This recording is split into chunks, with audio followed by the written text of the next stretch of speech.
And we're live. Okay. Got it. Good morning, everybody. Senate Economic Development, Housing and General Affairs. We're going to get started to talk more about a potential omnibus housing bill this morning. And we're starting off with a couple of ideas from the Vermont Realtors Association that are fairly new and creative. I don't know whether I want to use the word bold or not, but I'm going to hear from them as to what their ideas are. And I don't know who wants to start between the two of you, but we have Elizabeth Bushy and Peter Tucker with us. So Great. the presentation is yours, whoever you want to proceed. Thank you, Chairman Sorokin. And thanks to the committee, for giving us the time today to speak with you. We really appreciate it. So, everybody's talking about housing. Oh, I'm sorry, Peter Tucker for the Vermont Association of Realtors. Everybody's talking about housing today, the housing crisis that we have. We really appreciate your committee taking this on and, really look to this committee as being poised to do something about housing. So we appreciate that. Realtors work and believe in home ownership, and we help families achieve that every day. Our 2,000 members across the state, help families find their homes. Home ownership provides many opportunities for social and societal benefits. What we'd like to do is to start to talk about the first-time home buyer savings account first, and then move to the land bank discussion second. And so I'm going to give some opening remarks, and then Elizabeth will take over with the plan that we have proposed. But home ownership is super important, and that's where realtors fit in. That's our job. Home ownership provides great stability for families. Kids do better in school. Homeowners strengthen communities. They pay taxes. They're more likely to vote and more likely to be involved. And homeowners are making an investment in the state. They're buying the land of the state of Vermont and providing, the resources for state government to operate. And homeownership builds long-term and multi-generational wealth. And to that point, average home sales increased 18.6% in 2020 and 17.6% in 2021. This is how home ownership creates wealth for families. Homeowners can plant flowers. Can I stop you there? Yeah. I'm surprised to hear those numbers when everybody says housing is unaffordable and the supply is non-existent. You're saying that in the last 2 years there have been all this, well, maybe it's churn. It doesn't mean that there's Right. more homes, but you're saying the amount of sales have gone up significantly in the last 2 years. The number of sales actually went up in 2020 and is down, minus 0.1% in 21. The average home sale price, however, has continued to escalate through this. So I'm sorry, I may have missed what you said. You were talking the price of average home sale prices. Okay, I thought it was the number of sales. Right. And we finished our 2021, economic review of the real estate industry. And actually we have a PowerPoint, that we can show you at some point in time if that's of interest. I think it's pretty important. We've tried to get better at understanding, what our marketplace is. And this is an effort to do it. But I guess my point is, from an industry standard, we've kind of peaked out. I mean, we don't have the product to sell anymore. And you can see that as the number of units starts to, not decline significantly, but a little bit. But average home sale prices have continued to escalate, the law of supply and demand to a great extent. And, the value of home ownership is the wealth that it creates. And, this is a period of time where that wealth has increased significantly for folks that already own their homes. Doesn't solve the problem, right? With, folks that don't own a home at this point. Is this spike in pricing for the last 2 years that you just mentioned, is that unique to Vermont, or are we I don't know how to characterize it, but what the adjective would be. Are we a greater percentage increase in prices than the rest of the country, or are we within the norm? Yes, I would say that we are ahead of the rest of the country. The Northeast has had strong home sales and, strong increases in home average pricing. But it has occurred right across the nation. And, it really is being driven by supply. If supply is limited, demand, pushes pricing up. And, after the economic crisis, for the first 7 or 8 years, we saw very tepid increases in average home prices, 1% a year, a couple of percent. It was in the pandemic that this really, exploded, and it did somewhat across the nation. And it was a combination of folks really trying to settle or make a move to settle, and then that general lack of supply that pushed prices up. So we see that kind of flattening in 22. But the reality is it's all going to come down to the supply of housing and what we can do about it. Okay. Great. So with that, I think there's a lot of benefits to home ownership. What we try to do is to look at, what are things that we can do to encourage folks to buy a home. And, having down payment and closing cost assistance is something that is obviously, challenging for first-time home buyers.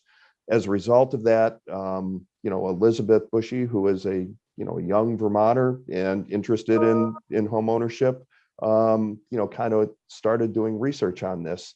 And I would like to turn it over to Elizabeth now to have a discussion of this first-time home buyer savings account plan that we have.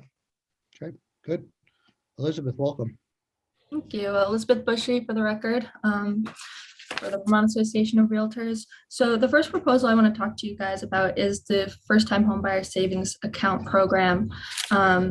So this is language, it's currently exists in 9 states. Michigan, actually, it should be on their governor's desk by the end of this week as the 10th state. And then it's also drafted language in a number of other states as well.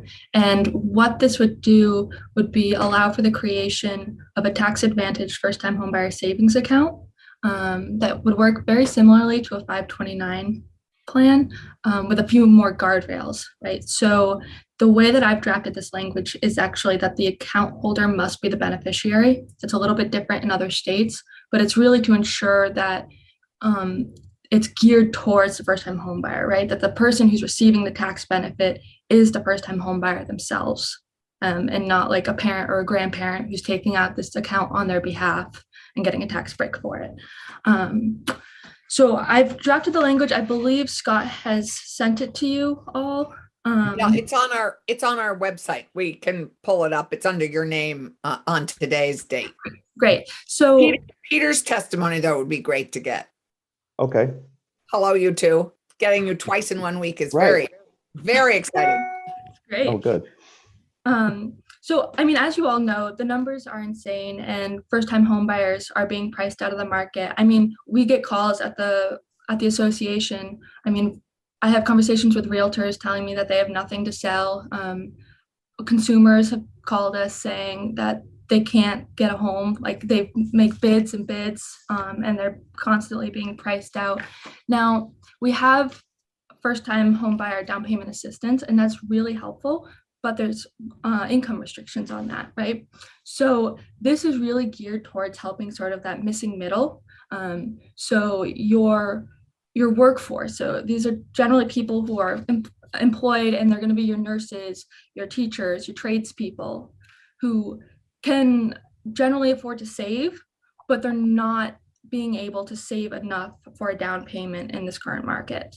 And I think this tool is critically important for not only making Vermont seem more affordable, but homeownership more attainable. And there are income limits that I've drafted based on area median income for the state. So not just, not anybody could just create this account. You have to qualify. And then it would also allow for joint accounts if both people qualify. It's relatively straightforward, I think, so I want to just see if you guys have any questions. Yeah, I do. So, I mean, I need to get grounded a little bit in exactly how this work is saying.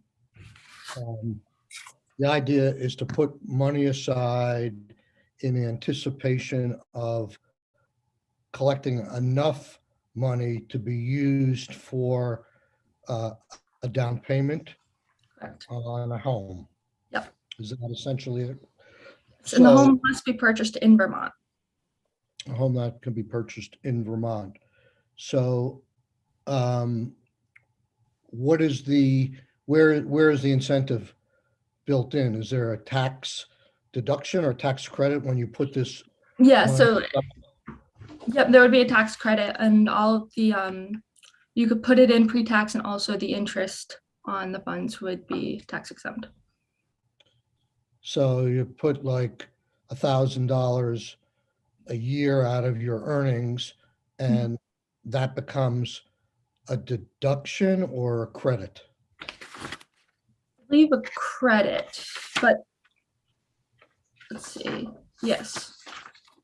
So it'd be a tax credit. Okay, have you done any pricing out? I mean, obviously, if we go forward this, we're gonna have to have our joint fiscal committee understand what the cost to the state of Vermont is, but I assume you haven't done any of that yet, No, right? I wouldn't know how to do that. Well, yeah, okay, but We- what you might have is experience for other states. If this is a comparable program, Mhm. do their reports show how much in tax credits they've given out Mhm. in those other states? Okay, yeah, I can do that. Yeah. And we'll get back to you. Yeah. Yeah, I can get back to you on With that. every program where we take away revenue from the state, we need to be able to understand what we're getting in exchange. Of So course. it's what we Absolutely. call a tax expenditure. Could you just give us the list of states that have passed something like this at this point? Yes, so I know it is, Michigan is on its way, and then the other ones are Virginia, Iowa, Minnesota, Colorado, Alabama, Oregon. I believe New Jersey, New York, and Massachusetts were all considering language currently or within the last year or two. So how many actually have laws? 9 currently, and then Michigan will be by the end of the month. Okay, That's 10. Both red and blue states, it's always passed in a very bipartisan manner, and both rural and urban states as well. can you send us a short memo that highlights all the variables that are involved in the various bills? I mean, some may do credit, some may do deductibles, some may have caps on, I'm sure they all have caps on how much you can claim as a credit in any given year. Yep. So I mean, there are probably a handful of moving parts in these things. I mean, there are actually a fair amount of moving parts in the 529 program, who can contribute. And so if we can get a better idea, but the principle is it's a dedicated savings account that has incentives to it, and then it has to be used for this particular purpose. Is there a time limit on that? In 10 years. And if you take it out, is there a penalty? Is there a recapture of all the money? Yep, so I have written here, so it's a period not to exceed 10 years, and the aggregate total amount of principal and earnings is not to exceed $60,000. That's a number that's based on a 20% down payment for a $300,000 home at the maximum. Is there an annual limitation? Or Yes, there is. So the way that I have it written now, I have 2 numbers. One is based on 120% area median income, and then one is 140% area median income. So it would be $5,000 if you make $75,000 or less, and then $4,000 per year that you can contribute if you make $85,000 to $75,000. Do all the other states have income? I mean, I don't think the 529 program is income sensitive at all. I think any. No, and it is slightly different than the 529. That's just what like people can most. Yes. It's a way to like easily understand They it. can relate to it because they understand it. So Yeah. our language is very similar to Michigan's, but it is different in that with Michigan you have like the beneficiary setup, so anybody can take the account and then you designate the beneficiary, but we don't do that in this bill. Senator Clarkson, did you have a question? I thought I saw her. Yeah, I was curious. I mean, you have restrictions on who can take the tax credit, but you don't have restrictions on who can contribute to it. I assume anyone can contribute to it, any household member. No, so we actually, the way that I have it written is that only the account holder can be the beneficiary. Well, the beneficiary is different from who can contribute. Mhm. I mean, Yeah, sorry, that gets into another part. Yes, thank you. So anyone can contribute to the account, but they cannot take the tax credit. right. So I was clear. I heard you clearly on that only the homeowner can take the tax credit. But I would assume anyone could contribute to this. Yes, yeah. So Elizabeth, have you heard any kind of criticism on something like this? I mean, one thing that I guess it's a very intriguing idea, and I think 529s are generally viewed as a successful program, but I wonder if, start to do this every time we have a need, we're going to set up a new tax credit program that takes money from state revenues for that specific need. And I mean, I guess that's what we do with in different ways with childcare tax credits and things like that. But has that been in the literature that you've read? Has that been talked I about? actually haven't seen anyone really raise that point, honestly. Okay. I'll look a little bit deeper with that, like specifically in mind. Yeah, it would be helpful. We can have JFO do a fiscal note on it, but it would be very interesting to see what Michigan is looking at in terms of what it's going to cost them. And you now have 9 states that do this. So it would be, if you have data on it that I assume you could get from the 9 other states on what it's costing. Yes, I can definitely In get lost revenue. I mean, cost in lost revenue. Absolutely, yep. Are there any restrictions in this plan on how long you have to keep the money in place to get the credit? I mean, I can envision, accountants telling their clients, look, you're going to buy a house 6 months from now, throw money into this account, take the credit, and then buy the house in 6 months, where they really don't. It sort of defeats the purpose of someone accumulating money over a long period of time to get to that point. Right, so it has to be in the account for at least a year. Okay. Yep. Okay. All right, any other questions before we move on to the land bank suggestion? No, I think this is worth exploring. And I think we should get ask for a fiscal note on it. Yep. Okay. Thanks for bringing it to us. Elizabeth, are you going to present the land bank one as well? Yeah, if I can jump Yeah. in for a minute, and then, Elizabeth is our policy person, so she's been doing yeoman's work on all of this stuff. I think that what we will do is come back as quickly as we can with, kind of that expenditure in other states that have land bank or have first-time home buyer savings accounts. And then, at that point, hopefully we can provide good data to JFO, and, then they could proceed. Because I think that's pretty necessary, for them to not have to do the legwork on that. Regarding land banks, our Government Affairs Committee has been meeting over the past year and a half and really looking at, impediments to the supply of housing.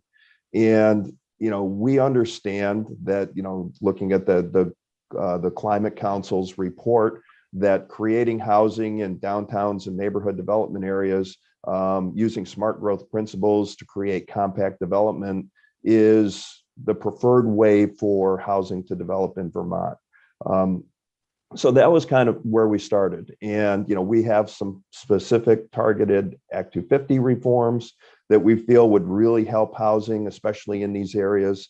And I actually know that Senator Bray is taking testimony from some planners this morning who prepared a document right before COVID, so it didn't really get fully recognized, to discuss how to simplify those downtown and neighborhood development area, guardrails, if you will, because we know that if it's too difficult to do, then there's not a real true incentive for developers to build in those areas. But as soon as we started looking at possible solutions, we realized, well, if we could get good incentives for downtowns, neighborhood development areas, we need to know where there are properties available that could be redeveloped. Where are these blighted and vacant properties that are not producing on the tax roll, that are diminishing values in the community. And we started to understand that the planners and the listers in the municipalities, actually, they know where these are. They were probably a tax foreclosure, they're blighted and vacant. And how does a municipality return these to productive use? So we talked with the Rutland Redevelopment Authority. They had discussed using a land bank, but they really have come up with a mechanism that accomplishes the same goal, maybe not, with as good a tool as a land bank could be. And that is that the municipality, Rutland City, holds the properties that have been given to them through tax foreclosure. And the Rutland Redevelopment Authority finds the appropriate partner to go in and redevelop those properties. A land bank kind of fits in the middle there and really is a tool that allows a municipality, if they so choose, to establish a land bank that can collect these properties and return them to productive use. Not only by selling it to somebody and getting some of your tax dollars back, but by finding partners that can actually bring that property back into useful existence and add to the grand list. I mean, what's the carrot here? The carrot is increasing the grand list, for these municipalities. So that's would be their incentive to do it. So with that, Elizabeth, I'd like to turn it back to you. So land banks are generally quasi-governmental entities that are granted unique governmental powers, notably not eminent domain though. That's been a concern that's been raised before. They don't get eminent domain, and they're created pursuant to state enabling legislation and are solely focused on converting problem properties into productive use according to local community goals.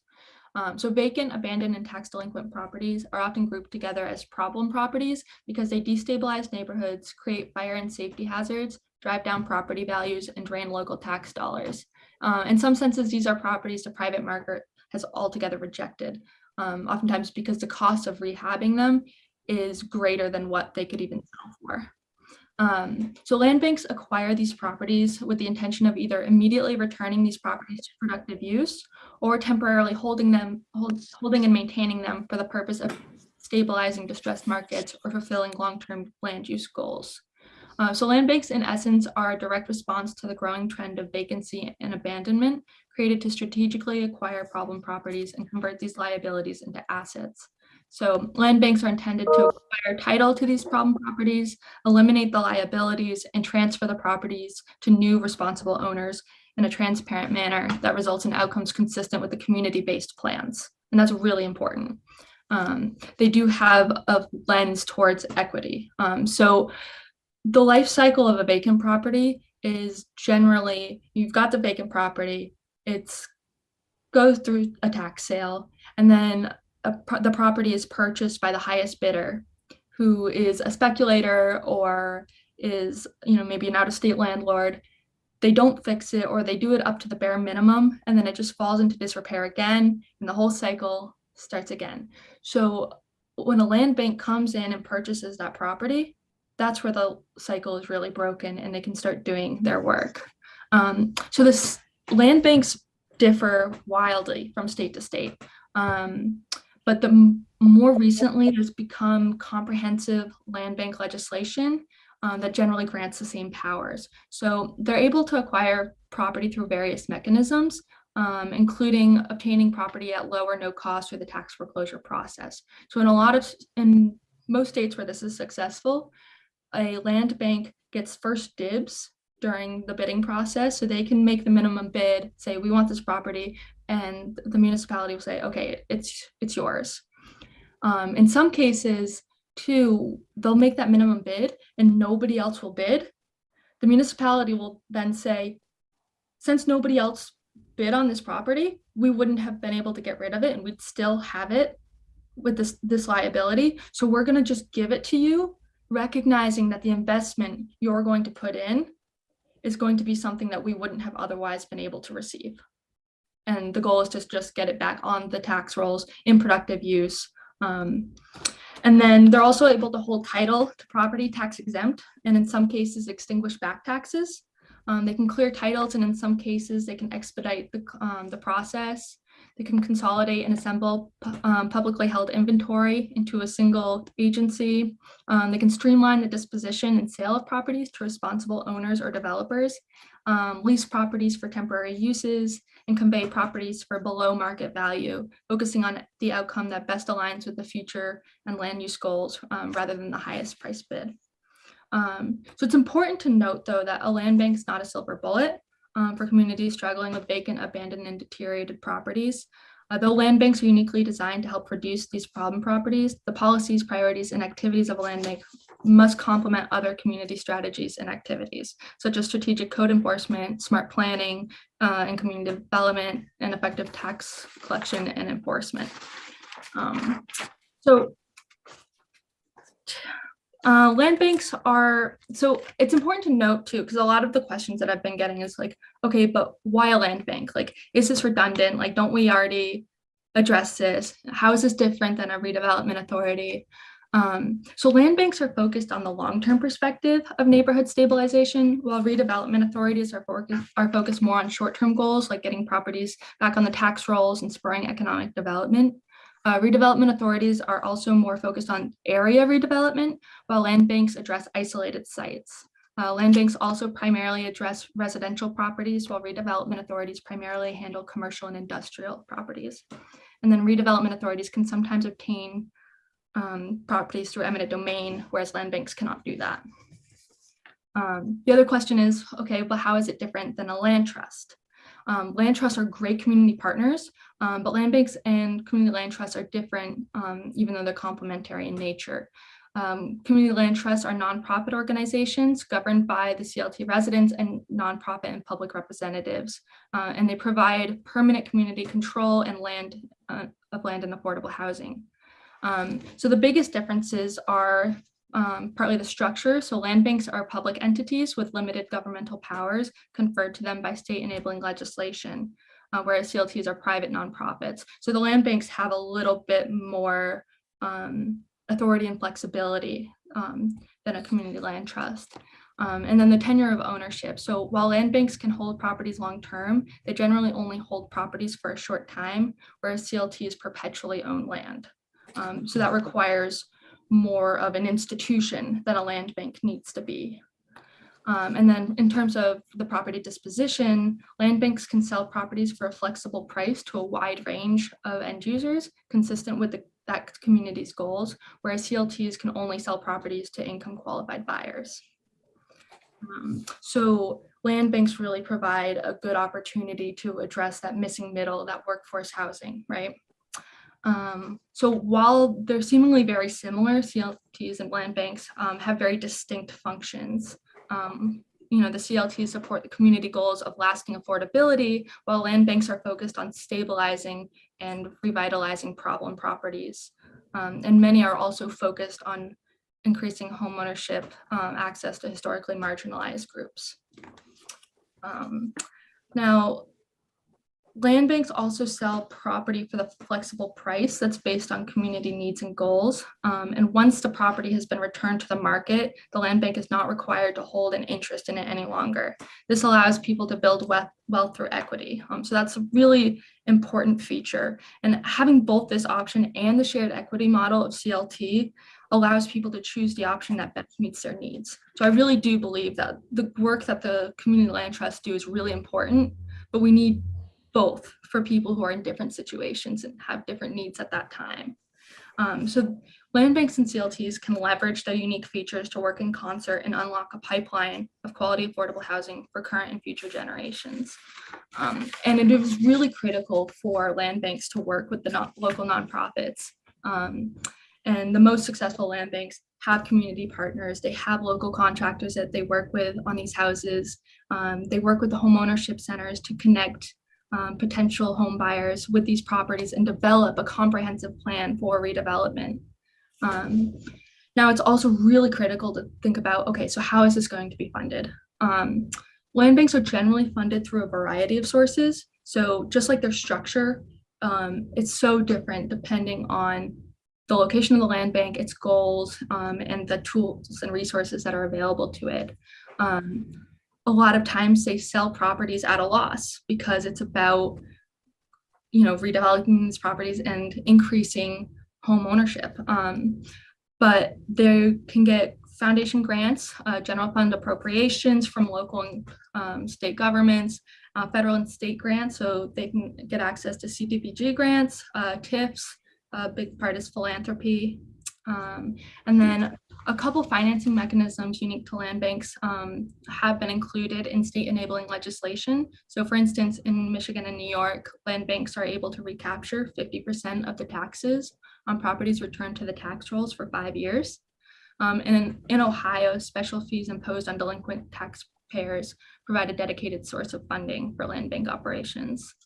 And then in terms of the types of properties that they require, most land banks acquisitions are vacant, residential, and tax delinquent properties. They can purchase properties. They can also get foreclosed parcels and real estate owned properties. They can also receive private donations and public land transfers. So although most properties are typically vacant residential single family homes or vacant lots, land banks also acquire multifamily dwellings, commercial and industrial properties, and in rare cases, occupied rental properties. And in fact, some land banks have well-developed brownfield programs through which they acquire large-scale formerly industrial properties. I'm gonna stop there and see if there's any questions.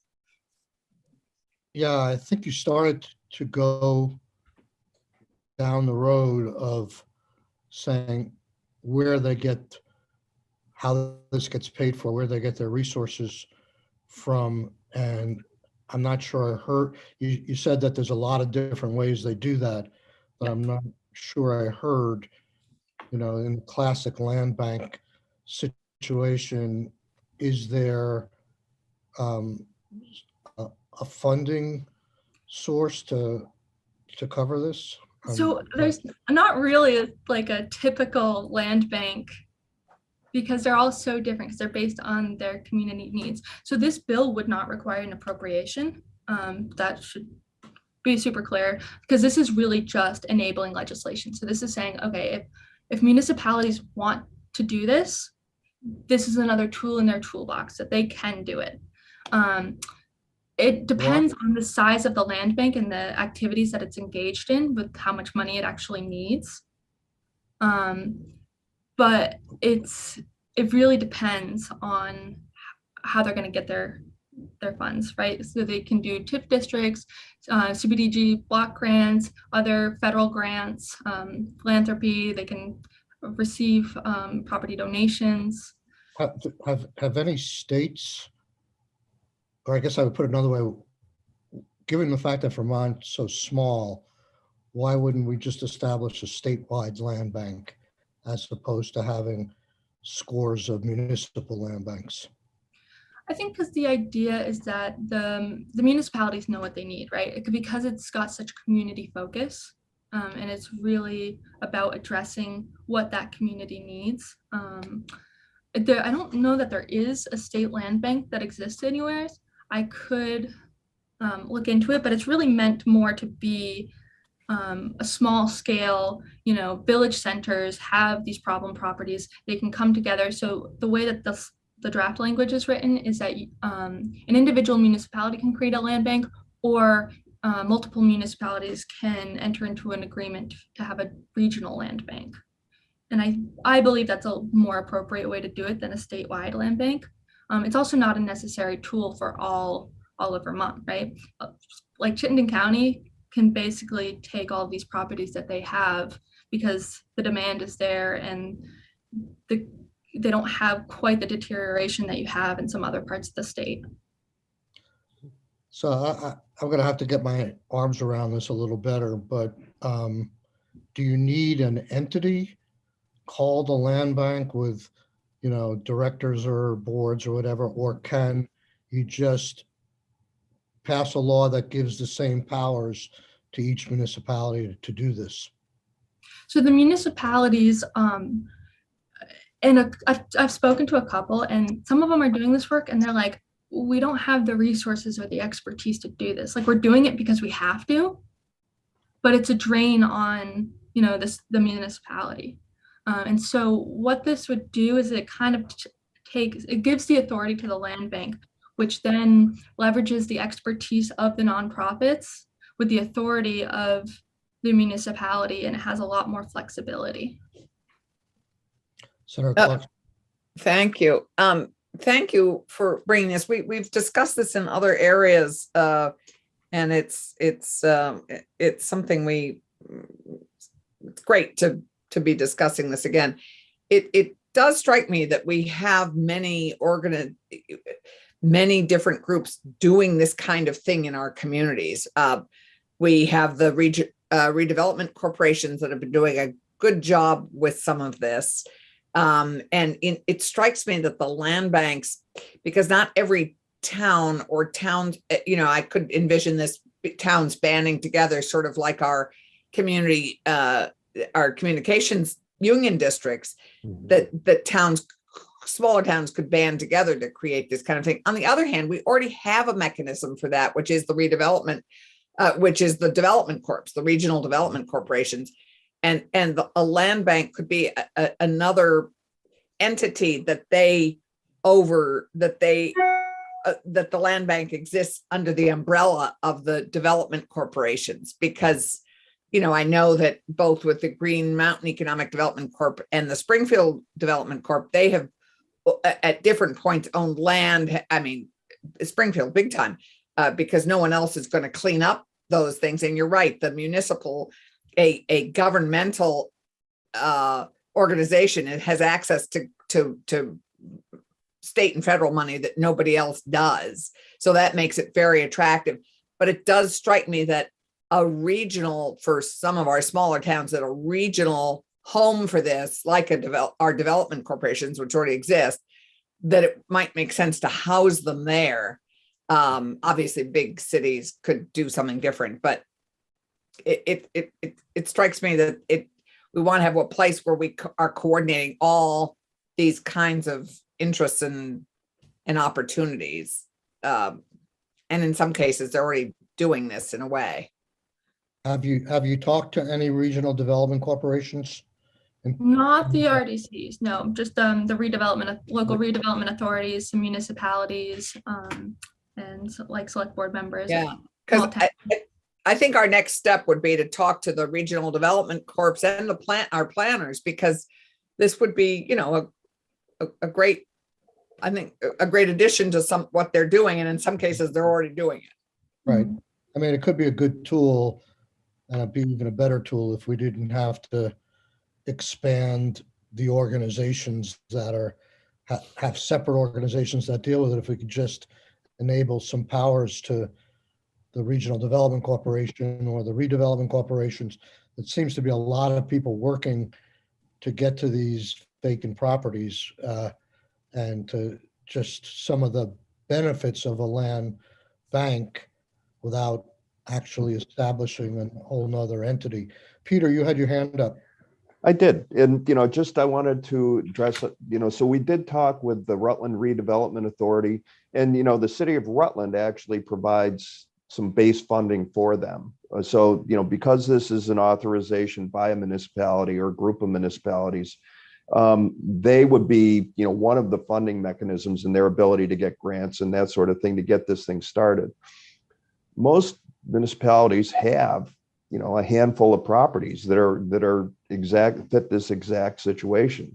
So the ability to move those from, non-productive to productive at whatever cost that, whatever value that is, also provides some funding for land banks as well. So once they get going, they could work off of their own inventory. I looked at Morrisville yesterday, and I think there's 2,500 properties on their grand list, and the town of Morrisville owns 35 or 40, something like that, and it's cemeteries and town hall, police station. But, there's a handful of properties that clearly are, properties that have been returned to Morrisville through, tax foreclosure. And I did want to mention also that Senator Clarkson on our legislative breakfast for the Windsor Board of Realtors on Monday asked about land, not just, blighted property, properties with a home on it. And I could clearly see, and when I looked at Morrisville's grand list, that some of the properties that they've received back are, parcels of land. So I think that needs to be part of the equation as well. To the chair's, concept of, can we do this without actually creating a land bank? That's is happening in different areas. I think Randolph has a redevelopment authority that has taken some of these properties. Rutland certainly has figured out the mechanism to do it. And I would like to point out that the town of Heinsberg planner, Elizabeth's had discussions with, because they are interested and they have some properties where they're going, hey, maybe this is a mechanism that we can use to return this property to the productive use. Is there a necessity for another overarching bureaucracy? And, I hear you loud and clear on that. Thank you. Okay. Any other questions at this point? I don't know, is Casey, you're still with us? Or are you in the speed and go bay at this point? Okay. Yes, Elizabeth. There's one component too. So what I would really like to see is an expansion of the VHIP funding to maybe help with some of this. So, currently VHIP is only for landlords who have existing properties that need to redevelop them, and then they offer them to somebody exiting homelessness for 10 years. What would be really great is if, you have somebody who wants to purchase a property from the land bank, they do so, and then they can use the VHIP money to redevelop it and owner occupy it. Or like in Rutland, a lot of these vacant and blighted properties are multifamily. Owner occupy this multifamily unit and rent out the other ones. But that would require an extension of the VHIP program, but I think it would be a really great use of those funds as well. Well, Wanted to we'll throw that get out into there. a little deeper. I'm a little lost, but I mean, I could see a developer looking at the VHIP money as a source of refurbishing or improving a substandard home that he doesn't own right now, he or she doesn't own, Mhm. and say, okay, if I can get VHIP to help me pay for most of the cost of renovation, I'll buy it knowing I can go to VHIP. I guess I just don't know. No, this would be for owner occupied only, is my thoughts. So like a community member who Well, either wants to. yeah, okay, so right, so the VHIP program right now is for landlord tenant situations. There's another bill, there was another appropriation we put in called the home ownership fund program that hasn't gotten up and running yet, but we put $1 million into that, and that's for homeowners who. The revolving loan. Cut. Yeah. I thought that got cut. No, it didn't get cut. It got Okay. passed. It got Oh, thank you. vetoed. It got passed. It got vetoed. But that Right, didn't. I remember that. But it got funded, even though it Okay. got vetoed. Mhm. So, Yeah, and I mean, a lot of these properties are multifamily units, so that might be something just to consider in that situation. Okay. Senator Clarkson. Yeah, I wouldn't want to touch, I mean, this is why I think we need to have the development corps in. I mean, I wouldn't want to tie the hands of it having to be owner occupied or even having to be a house, a residence, because many of these blighted properties are so contaminated, they're never going to be housing, but they could conceivably be a very productive commercial property in a downtown. So I think getting it back to productive use is the objective here. Turning, as Elizabeth said, so articulately said, turning liabilities into assets. I think that's what we're talking about. And I wouldn't want to tie the hands on, because every property is different, every location is different. We just want to get things productive again. And I think that's really the goal.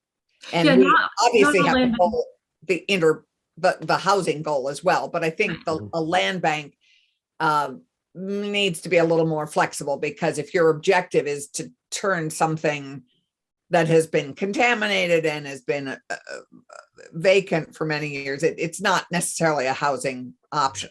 Right. Housing's obviously our priority, but land banks do convert properties into other things like parks and commercial spaces. Absolutely.